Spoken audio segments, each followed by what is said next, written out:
मुख्यमंत्री योगी आदित्यनाथ ने उन्नाव में देश की पहली एआई यूनिवर्सिटी का किया लोकार्पण। बोले, 8 साल पहले उत्तर प्रदेश में कोई निवेश नहीं करना चाहता था। मुख्यमंत्री योगी आदित्यनाथ ने उन्नाव में देश की पहली एआई यूनिवर्सिटी का लोकार्पण किया। इस अवसर पर उन्होंने उत्तर प्रदेश में हुए व्यापक बदलावों और शिक्षा के क्षेत्र में सरकार के दूरदर्शी प्रयासों पर प्रकाश डाला। सांसद साक्षी महाराज ने चंद्रशेखर आजाद की तस्वीर भेंट कर मंच पर मुख्यमंत्री का स्वागत किया। मुख्यमंत्री ने अपने संबोधन में कहा कि वही समाज, यूनिवर्सिटी या देश प्रगति करता है जो समय से आगे चलता है। उन्होंने चांसलर सतनाम सिंह संधू और उनकी टीम को बधाई देते हुए इस यूनिवर्सिटी को शिक्षा में एक नई क्रांति का सूत्रपात बताया। उन्होंने छात्रों को संबोधित करते हुए कहा कि वे सौभाग्यशाली हैं जिन्होंने पहले ही वर्ष में प्रवेश लिया है। मुख्यमंत्री ने युवाओं को डिजिटल रूप से सशक्त बनाने के लिए सरकार के प्रयासों पर भी प्रकाश डाला, जिसमें 60 लाख युवाओं को टैबलेट या स्मार्टफोन दिए गए हैं और 2 करोड़ का लक्ष्य निर्धारित है। उन्होंने अनुशासन के महत्व पर जोर देते हुए कहा कि जहां अनुशासन खत्म होता है वहां दुशासन शुरू होता है, जो विनाशकारी होता है। योगी आदित्यनाथ ने उत्तर प्रदेश के माहौल में आए सुधारों पर विशेष बल दिया। उन्होंने याद दिलाया कि 8 साल पहले राज्य में न बेटियां सुरक्षित थीं और न ही व्यापारी, और कोई भी उत्तर प्रदेश में निवेश करने को तैयार नहीं था। उन्होंने कहा कि उपद्रव के माहौल में बेहतर भविष्य का निर्माण नहीं हो सकता।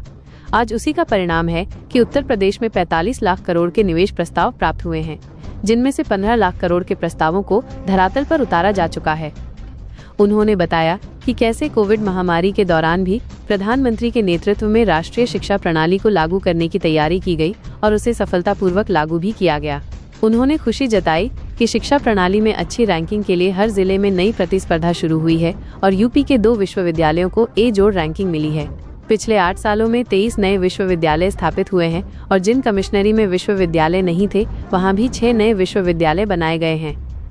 मुख्यमंत्री ने उन्नाव के साहित्यिक, सांस्कृतिक और ऐतिहासिक महत्व को रेखांकित किया, इसे कलम और कौशल की धरती बताया। उन्होंने मां गंगा के आशीर्वाद और चंद्रिका देवी मंदिर जैसी धार्मिक विरासत का भी उल्लेख किया और ब्रिटिश शासन के खिलाफ क्रांति की ज्वाला प्रज्वलित करने वाले राजा राव राम बख्श सिंह को भी याद किया। यह एआई यूनिवर्सिटी लखनऊ कानपुर राष्ट्रीय राजमार्ग पर 2500 करोड़ रुपए की लागत से 63 एकड़ में बनी है। इस अत्याधुनिक कैंपस में वैश्विक स्तर की सुविधाएं और इंफ्रास्ट्रक्चर हैं।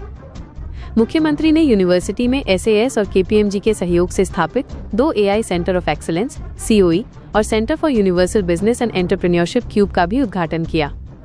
इस अवसर पर उत्तर प्रदेश सरकार के उच्च शिक्षा मंत्री योगेंद्र उपाध्याय, टेक्नोलॉजी एवं निवेश मंत्री नंद गोपाल गुप्ता, राज्यसभा सांसद और चांसलर सतनाम सिंह संधू, उन्नाव सांसद साक्षी महाराज, यूनिवर्सिटी के MD जयेंद्र सिंह संधू और प्रो चांसलर प्रो हिमानी सूद सहित कई गणमान्य व्यक्ति और देश विदेश की 20 से अधिक प्रतिष्ठित कंपनियों के प्रतिनिधि मौजूद रहे। चंडीगढ़ यूनिवर्सिटी के आज के शुभारंभ के अवसर पर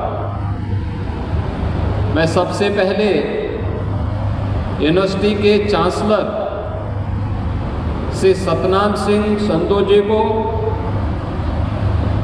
उनकी पूरी टीम को हृदय से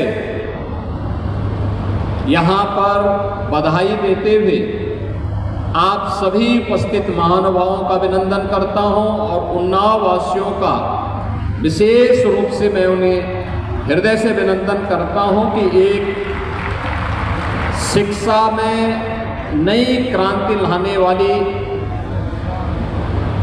एक ऐसी यूनिवर्सिटी आपको प्राप्त हुई है जो निजी क्षेत्र की पहली artificial intelligence augmented multi disciplinary university है।